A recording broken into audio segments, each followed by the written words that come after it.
एक घना जंगल था। उस जंगल में एक शेर रहता था। लोमड़ी शेर बहुत ही खूंखार और ताकतवर था। वर्टिकल बार जंगल के सभी जानवर उससे थर थर कांपते थे। वर्टिकल बार उसी जंगल में एक लोमड्डी रहती थी।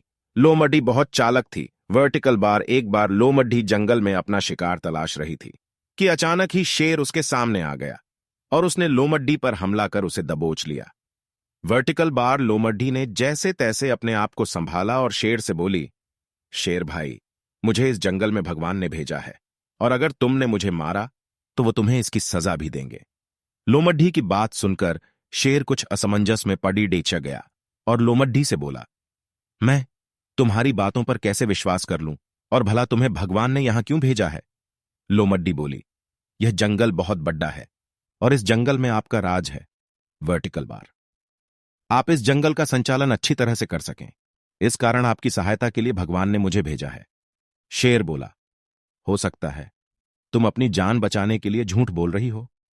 इस बात का क्या प्रमाण है कि तुम्हें भगवान ने ही भेजा है?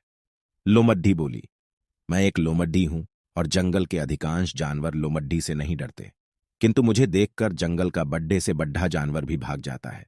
अगर आपको यकीन ना हो तो आप मेरे पीछे पीछे आइए और खुद ही देख लीजिए। शेर लोमड्डी की बातों पर यकीन कर उसके पीछे पीछे चलने लगा और जैसे ही कोई जानवर मिलता वो लोमड्डी को देखकर भाग जाता। वर्टिकल बार अब शेर को यकीन हो गया कि इस लोमड्डी को भगवान ने ही भेजा है। वर्टिकल बार असल में हुआ यह कि लोमड्डी के पीछे शेर था। जंगल के जानवर शेर को देखकर भाग रहे थे, जबकि शेर समझ रहा था कि जानवर लोमड्डी को देखकर भाग रहे हैं। अब शेर भी लोमड्डी को सम्मान देने लगा और उसे अपना प्रमुख सलाहकार बना लिया।